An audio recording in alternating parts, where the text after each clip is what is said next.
नमस्कार दोस्तों।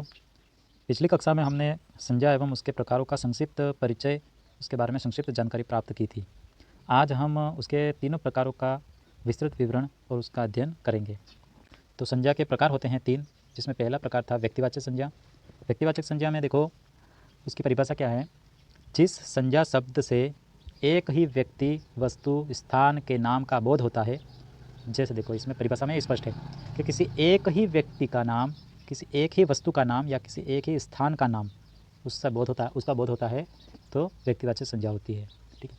किसी एक की ओर संकेत करता है, किसी विशेष पहचान का बोध कराता है। जैसे सामान्य पहचान का बोध कराता है, जैसे हम कहते हैं कि महिला है ना, तो महिला तो एक सामान्य शब्द है, उसके बहुत सारी महिलाएं हो सकती है, किसी विशेष महिला के बारे में बात नहीं की है। लेकिन अगर किसी महिला को नाम से पुकारे अगर, तो नाम से अगर पुकारे सीता, गीता है ना, तो वह विशिष्ट बन जाएगा। तो जब विशिष्ट बन जाता है तो उस समय वह व्यक्तिवाचक संज्ञा हो जाता है।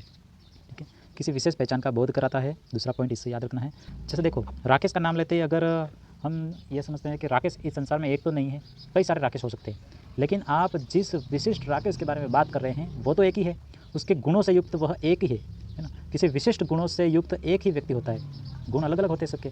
तो आप जिस गुणों से युक्त राकेश को पुकार रहे हैं वह राकेश एक ही है, मतलब कि वह व्यक्तिवाचक होगा। तो जिसका भी नाम आता है, किसी देश का नाम आता है, नदी का नाम आता है, या फिर किसी पहाड़ का नाम आता है, किसी का भी अगर नाम आता है और वह एक की ओर संकेत कर रहा है तो निश्चित तौर पर वह संज्ञा कौन सी होगी? व्यक्तिवाचक संज्ञा होगी। ठीक है। तो राकेश, राम, सीता, भारत, किसी देश का नाम, उदयपुर शहर का नाम, गंगा नदी का नाम, यमुना, सोम, होली। जैसे त्यौहार शब्द जातिवाचक है, लेकिन किसी त्यौहार का नाम आता है, होली, रक्षाबंधन, ईद। किसी दिशा का नाम, पूर्व, राजस्थान पत्रिका। जैसे समाचार पत्र जातिवाचक हो गया, लेकिन किसी समाचार पत्र का नाम आता है तो व्यक्तिवाचक। वार जातिवाचक, लेकिन वार विशेष का नाम आता है तो सोमवार, मंगलवार, सभी प्रकार के वार आ जाएंगे, सभी प्रकार के महीनों के नाम आ जाएंगे। हिमालय, सभी प्रकार के पर्वत श्रृंखला, पर्वतों के नाम आ जाएंगे। अरावली, सभी प्रकार की पुस्तकों के, मतलब कि किसी भी विशिष्ट का अगर नाम लेते हैं तो फिर हो जाएगा। जैसे देखो मैं एक बात कहूँ आपको, एक पशु शब्द में एक जातिवाचक संज्ञा है। ठीक है। पशु शब्द जो है, अगर हम कहें पशु तो जातिवाचक, गाय तो व्यक्तिवाचक हो जाएगा। लेकिन गाय को भी अगर गाय और फिर किसी गाय का नाम दे दिया, उसका नाम दे दिया गोरा है ना, या फिर किसी विशेष नस्ल की गाय, जैसे थार पारकर है ना, तो थार पारकर शब्द में व्यक्तिवाचक हो जाएगा और वह गाय जो है वह जातिवाचक हो जाएगा। तो इस प्रकार से वाक्य में प्रयोग करने के आधार पर ही शब्द के संज्ञा को हम निर्धारित कर सकते हैं। तो पूरा वाक्य पढ़ेंगे तो समझ में आ जाएगा, या फिर कोई एक शब्द दे रखा है संज्ञा पढ़ना है तो फिर उसमें आप बता सकते हैं। व्यक्तिवाचक संज्ञा हमने देख ली। अब आगे उसके बारे में देखो। पशु जातिवाचक है, लेकिन पशु का नाम आता है कोई तो वह व्यक्तिवाचक हो जाएगा। गाय, लेकिन गाय तब जातिवाचक बन जाएगा जब किसी गाय की नस्ल के बारे में आप बताएंगे, किसी विशिष्ट की ओर संकेत करेंगे, तब गाय क्या हो जाएगी? सामान्य हो जाएगी। तो सामान्य हो जाएगी मतलब कि वह जातिवाचक हो जाएगी। तो यहाँ पर पशु जातिवाचक है और गाय व्यक्तिवाचक है। ठीक है। और यह उदाहरण देखो आप, गाय जातिवाचक कब बन जाएगी? जब थार पारकर गाय की एक नस्ल है तो थार पारकर, तब यह व्यक्तिवाचक हो गया और ये जातिवाचक हो गया गाय।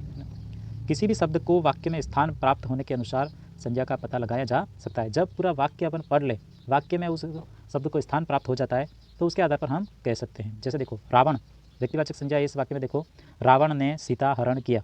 ठीक है। तो रावण किसी एक व्यक्ति के बारे में संकेत कर रहे हैं तो फिर रावण है ना, तो व्यक्तिवाचक होगा। अब दूसरा वाक्य देखो, आजकल तो हर जगह रावण है। आजकल तो हर जगह रावण है, तो रावण हर जगह रावण है ये नहीं, मतलब कि रावण से युक्त गुणों वाले व्यक्ति मिल जाते हैं हर जगह है ना। ऐसे बुरे व्यक्ति, बुरे गुणों से युक्त कोई व्यक्ति है तो फिर उसको रावण की संज्ञा देगी, तो फिर वह रावण जो शब्द हो जाएगा वो उस समय क्या हो जाएगा? जातिवाचक संज्ञा हो जाएगा। ठीक है। तो ये इस प्रकार से हम याद कर सकते हैं। फिर दूसरी संज्ञा देखो हमारी जातिवाचक संज्ञा। उसकी परिभाषा देखो, जिस शब्द से किसी प्राणी, वस्तु या पूरे समुदाय का बोध होता है। ठीक है। किसी प्राणी, वस्तु या पूरे समुदाय का बोध होता है तो उसे जातिवाचक संज्ञा कहते हैं। मैंने बताया था कल उस वीडियो में, अनेक की ओर संकेत करता है। किसी एक की ओर संकेत न करके वह अनेक की ओर संकेत करता है तो उस समय वह जातिवाचक संज्ञा हो जाता है। जैसे महिला है ना, देश, नदी, पर्वत, दिशा, गांव, शहर, पुरुष, तो इन सभी शब्दों में क्या है? जातिवाचक संज्ञा हो जाएगी। अब दूसरा देखो पॉइंट क्या लिखा है, समान गुण धर्म वाले शब्द से पहचान होती है। पर्वत, नदी, देश, शहर, त्यौहार, पुस्तक, दिशा, समाचार पत्र, दिन, माह, व्यक्ति, समूहवाची शब्दों के नाम होते हैं। मतलब कि ये जो होते हैं वो समूहवाची शब्द होते हैं। जैसे आपको कहूँ मैं माह, माह तो बहुत सारे होते हैं है ना, जनवरी, फरवरी, मार्च है ना, और फिर हमारे चैत्र, वैशाख, ज्येष्ठ, आषाढ़, इस प्रकार से भी होते हैं। तो किसी माह का नाम आता है तो व्यक्तिवाचक हो जाएगा, लेकिन माह शब्द कौन सा है? जातिवाचक हो जाएगा। तो जब समूहवाची शब्द होते हैं वे सभी जातिवाचक संज्ञा के उदाहरण होते हैं। ठीक है, आगे बढ़े अपन। तो देखो इसमें अपन आगे बढ़ते हैं। एक तरफ मैंने जातिवाचक संज्ञा के उदाहरण दे रखे हैं, फिर एक तरफ है व्यक्तिवाचक। जैसे देखो कैसे पहचाने। शहर, शहर एक सामान्य शब्द है। विशिष्ट कब बनेगा? जब किसी शहर विशेष का नाम होगा। जैसे उदयपुर, जयपुर, इस संसार में जितने भी शहरों के नाम हैं वे सभी इसमें आ जाएंगे। तो वे सभी जो शहर के नाम होंगे वो व्यक्तिवाचक हो जाएंगे और जो शहर शब्द है उसमें जातिवाचक हो जाएगा। ठीक है। देश, जातिवाचक संज्ञा है। देश का नाम आता है अगर भारत, श्रीलंका, पाकिस्तान, अफगानिस्तान, अमेरिका, ऑस्ट्रेलिया, तो सभी किस में आ जाएंगे? व्यक्तिवाचक संज्ञा हो जाएंगे। आदमी, जातिवाचक। मुकेश, सोहन, किसी आदमी का नाम आता है तो व्यक्तिवाचक। नदी, जातिवाचक। गंगा, सोम, सरस्वती, ये सभी नदियों के नाम व्यक्तिवाचक। पर्वत, जातिवाचक। अरावली, हिमालय, किसी भी पर्वत का नाम आता है, विश्व की सभी पर्वतमालाओं के नाम अगर आते हैं तो फिर व्यक्तिवाचक हो जाएगा। त्यौहार, त्यौहार जातिवाचक, क्योंकि त्यौहार तो बहुत सारे होते हैं। त्यौहार मनाया, लेकिन कौन सा त्यौहार मनाया पता नहीं पड़ा, है ना। तो फिर त्यौहार में दीपावली, होली, रक्षाबंधन, इस प्रकार से किसी त्यौहार विशेष का नाम आता है तो फिर व्यक्तिवाचक। पुस्तक, जातिवाचक संज्ञा है। रामायण, कामायनी, महाभारत, इस प्रकार से किसी पुस्तक विशेष का नाम आता है तो व्यक्तिवाचक। दिशा, हाँ, लेकिन दिशा अगर किसी लड़की का नाम है तो वह व्यक्तिवाचक हो जाएगा, लेकिन दिशा के लिए शब्द प्रयोग हो रहा है तो फिर जातिवाचक। और दिशा का नाम आता है अगर कोई दिशा है, जैसे पूर्व, पश्चिम, उत्तर, दक्षिण, है ना, तो उस प्रकार से उसका व्यक्तिवाचक हो सकता है। समाचार पत्र बहुत सारे होते हैं, जातिवाचक है इसमें। और किसी समाचार पत्र का नाम आता है, राजस्थान पत्रिका, दैनिक भास्कर, है ना, टाइम्स ऑफ इंडिया, तो इस प्रकार से ये कौन सा हो जाएगा? व्यक्तिवाचक। दिन, जातिवाचक। सोमवार, गुरुवार, 7 दिन आ जाएंगे इसमें, वो सभी व्यक्तिवाचक। माह, माह शब्द में जातिवाचक, किसी माह का नाम आता है तो जनवरी, अगस्त, 12 महीनों के नाम आ जाएंगे। नाम का हमें यही याद रखना है दोस्तों कि पूरे पूरे समुदाय का बोध होता है ना, तो वहाँ जातिवाचक। और किसी एक का नाम आ रहा है, उस शब्द को पढ़ते ही हमारी नज़र किसी एक की ओर संकेत करती है, तो वह निश्चित तौर पर कौन सा होगा? व्यक्तिवाचक संज्ञा का उदाहरण होगा। ठीक है, इस प्रकार से आप इसको याद कर सकते हैं। आगे बढ़ते हैं दोस्तों। मैं कहूँ तो आपको सबसे महत्वपूर्ण और सबसे ख़ास, है ना, जिसको हमें याद करना होता है, और वह है तीसरी संज्ञा हमारी भाववाचक संज्ञा। इसकी परिभाषा देखो। जिन शब्दों से प्राणियों, वस्तुओं के धर्म, गुण, दोष, अवस्था, मनोभाव आदि का बोध हो उसे भाववाचक संज्ञा कहते हैं। जिन शब्दों से प्राणियों अथवा वस्तुओं के गुण, धर्म, दोष, अवस्था या मन के जो भाव होते हैं, मनोभाव आदि का बोध होता है, उसे भाववाचक संज्ञा कहते हैं। देखो दूसरा पॉइंट, इनको महसूस किया जा सकता है। मैंने कल भी बताया था यह, इनको महसूस कर सकते हैं, उनको छू नहीं सकते हैं। जैसे देखो उदाहरण, क्रोध, दया, करुणा, कृपा, घृणा, तो ये सब मन के भाव हैं, तो इनको हम छू नहीं सकते हैं, है ना। ये मन के विचार होते हैं, मन के भाव होते हैं, जिनको महसूस कर सकते हैं। कोई क्रोधी है, क्रोध कर रहा है ना, क्रोधी तो क्रोध करेगा वो, तो उसका क्रोध जो भाव है उसको देख करके उसका मन का भाव हम देख सकते हैं। कोई क्रोध से हमें देखता है और कोई खुश होकर के हमें देखता है, तो फिर उसमें अंतर तो रहता है, तो उसको देख करके हम महसूस कर सकते हैं। ठीक है। अब देखो, मित्र जातिवाचक है, लेकिन मित्रता, है ना, मित्रता शब्द में कौन सी संज्ञा है? भाववाचक। बच्चा जातिवाचक, तो बचपन। बूढ़ा जातिवाचक, बुढ़ापा भाववाचक। चाल, गर्मी, इन सभी शब्दों में क्या है? भाववाचक संज्ञा है। अब भाववाचक संज्ञा कैसे कैसे बनती है इसको हम आगे पढ़ेंगे। भाववाचक संज्ञा 5 प्रकार के शब्दों से बनती है। ठीक है, इसको हमें याद करना है। पहला जो पॉइंट है वह है जातिवाचक संज्ञा से। इसमें देखो, लड़का जातिवाचक संज्ञा है, तो लड़का से लड़कपन, लड़कपन शब्द में भाववाचक संज्ञा है। गुरु जातिवाचक, गौरव भाववाचक। बच्चा जातिवाचक, बचपन भाववाचक। मित्र, मित्र होते हैं, बहुत सारे मित्र होते हैं, जाति विशेष समुदाय का नाम होता है, तो फिर मित्र, मित्रता भाववाचक। बूढ़ा, बुढ़ापा। चोर, चोरी। जैसे देखो, अपन चोर को टच कर सकते हैं, बुढ़े को टच कर सकते हैं, मित्र को टच कर सकते हैं, बच्चे को, गुरु को, सभी को अपन छू सकते हैं। लेकिन उसके आगे वाले जो शब्द देखे हैं, लड़कपन, गौरव, बचपन, मित्रता, बुढ़ापा, चोरी, इनको आप छू नहीं सकते हैं, क्योंकि ये तो मन के क्या हैं? भाव हैं, मनोभाव होते हैं, इनको हम छू नहीं सकते हैं। तो ये भाववाचक संज्ञा के उदाहरण होते हैं। पहला पॉइंट था जातिवाचक संज्ञा से भाववाचक संज्ञा वाले जो उदाहरण थे। दूसरा पॉइंट देखो, सर्वनाम से भाववाचक संज्ञा बनती है। जो जैसे देखो, सर्वनाम अपना, तो अपनापन, मम से ममता और ममत्व भी बनता है। सर्व से सर्वस्व, निज से निजत्व, अहम से अहंकार। ये सभी शब्द क्या हैं? सर्वनाम हैं। संज्ञा के स्थान पर प्रयुक्त होने वाले शब्द सर्वनाम। तो ठीक है, इनसे भी भाववाचक संज्ञा बनती है। अब तीसरा पॉइंट देखो, दूसरा हो गया सर्वनाम से, तीसरा विशेषण से। विशेषण शब्दों से भाववाचक संज्ञा बनती है। जैसे कौन कौन से शब्द हैं वे?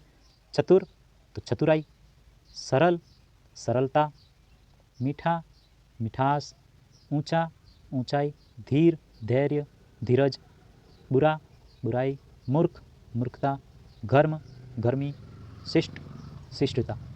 ये तो नाम मात्र उदाहरण हैं दोस्तों। हमें तो ये समझना है मात्र कि विशेषण शब्द से बहुत सारे ऐसे शब्द नए बनते हैं जो भाववाचक संज्ञा के होते हैं। ठीक है। चौथा देखो, क्रिया से भाववाचक संज्ञा के उदाहरण। जैसे देखो क्रिया, जीतना, जीतना क्या है? क्रिया है, लेकिन जीत जो है वो भाववाचक संज्ञा है। खेलना क्रिया है, खेल भाववाचक संज्ञा है। चलना क्रिया है, चाल भाववाचक संज्ञा। कमाना, देखो कमाना हम क्रिया करते हैं तभी तो कमाते हैं, तो कमाना क्रिया है, कमाई भाववाचक। हंसना हंसी, सजाना सजावट, पढ़ना पढ़ाई। जैसे देखो पढ़ना क्या है? क्रिया है, और पढ़ाई भाव है। जीना जीवन, चमकना चमक। इस प्रकार से क्रिया से भी भाववाचक संज्ञा बनती है। अब देखो पांचवा पॉइंट, अव्यय से भाववाचक संज्ञा के उदाहरण। अव्यय, अव्यय किसे कहते हैं, क्या होते हैं, हम आगे पढ़ेंगे, लेकिन अभी यहाँ पर देखो संज्ञा के बारे में पढ़ रहे हैं। निकट निकटता, समीप सामीप्य, ऊपर ऊपरी, मना मनाही, दूर दूरी। तो ये दूरी, सामीप्य, निकटता, ऊपरी, मनाही, ये सभी शब्द। नीचे, नीचे से देखो नीचता और नीचाई, ये दोनों शब्द बनते हैं। धिक से धिक्कार, शीघ्र अव्यय है जो, उससे भाववाचक संज्ञा बनती है शीघ्रता। तो इस प्रकार से आप विभिन्न प्रकार के, जैसे कौन कौन से हैं, जातिवाचक संज्ञा से, सर्वनाम से, विशेषण से, क्रिया से, अव्यय से, इन पांचों प्रकारों से हम भाववाचक संज्ञा के उदाहरण बना सकते हैं। इस प्रकार से भाववाचक संज्ञा बनती है। ठीक है, तो ये तो था दोस्तों संज्ञा के बारे में विस्तृत अध्ययन, है ना। संज्ञा की परिभाषा हमने पढ़ ली, उसके प्रकारों के बारे में शॉर्टकट का हमने पिछले वीडियो में देखा था। अब प्रत्येक प्रकार को हमने अलग अलग रूप में देख लिया। कहीं कहीं किताबों में आपको जो जातिवाचक संज्ञा होती है उसके भी दो प्रकार दिए हुए होते हैं। पहला होता है द्रव्यवाचक संज्ञा और दूसरा होता है समूहवाचक संज्ञा। लेकिन राजस्थान में जो प्रतियोगी परीक्षाएं होती हैं उसमें 3 संज्ञा के बारे में ही पूछा जाता है, लेकिन ऑप्शन देने होते हैं उनको 4, है ना। 4 ऑप्शन आते हैं एग्जाम में, तो फिर एक एक्स्ट्रा ऑप्शन रखने के लिए वो या तो द्रव्यवाचक या फिर समूहवाचक उसमें रख देते हैं। तो उसके आधार पर भी हम निश्चित कर सकते हैं कि भाई उसमें कौन सी संज्ञा है। ठीक है, तो इस प्रकार से वह द्रव्यवाचक और समूहवाचक वह भी किसके उदाहरण होते हैं? जातिवाचक ही होती है। तो इस प्रकार से संज्ञा के 3 प्रकारों का विस्तृत विवरण हमने कर लिया है, उसका अध्ययन अच्छे से आपने कर लिया होगा। तो अब मैं आपको इससे संबंधित कुछ प्रश्न पूछूंगा जिसको आप मुझे उत्तर देंगे, अपने कमेंट बॉक्स में उत्तर दे सकते हैं। ठीक है, तो चलिए शुरू करते हैं। पहला प्रश्न है दोस्तों, लूट शब्द में कौन सी संज्ञा है? लूट शब्द में कौन सी संज्ञा है? व्यक्तिवाचक, जातिवाचक, भाववाचक, द्रव्यवाचक। इस प्रकार से ऑप्शन देने के लिए दोस्तों एक एक्स्ट्रा ऑप्शन होता है, उसको देने के लिए द्रव्यवाचक या समूहवाचक का प्रयोग करते हैं। दूसरा प्रश्न देखो, कौन सा शब्द विशेषण से नहीं बना है?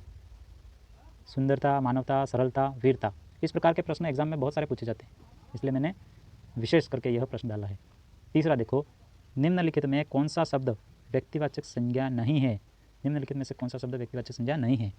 गंगा, रामायण, पुरुष, मुंबई। चौथा प्रश्न देखो, इनमें से कौन सा शब्द क्रिया से बनी भाववाचक संज्ञा नहीं है? सफाई, पिटाई, धुलाई, धुनाई। तो इस प्रकार से आप इसका उत्तर देंगे। पांचवा प्रश्न, निम्न में से भाववाचक संज्ञा कौन सी है? मित्रता, शिष्य, बहादुर, गुरु। तो इन 5 प्रश्नों का सही आंसर आप मुझे कमेंट बॉक्स में दे सकते हैं। अगला वीडियो आएगा उससे पहले मुझे इन प्रश्नों का उत्तर दीजिएगा और मैं आपको सही उत्तर इसके बता दूंगा। और हमारे व्हाट्सएप ग्रुप में जुड़ने के लिए 9783958565 इस मोबाइल नंबर पर आप मुझे व्हाट्सएप में मैसेज भी कर सकते हैं। और दोस्तों मैं आपको एक बात बताऊं आज कि मैं थोड़ा आउट ऑफ स्टेशन था, इसलिए आज बाहर से मैंने ये वीडियो बनाया है और इसी कारण से आपको बीच बीच में कहीं दूसरी आवाज़ें सुनाई दे रही होंगी, जिसके लिए मैं क्षमा चाहता हूं। आगे से इस बाबत थोड़ा ध्यान रखा जाएगा। आप हमसे जुड़े रहिए। अगला टॉपिक शीघ्र ही मैं लेकर आऊँगा। तब तक के लिए धन्यवाद। जय हिंद।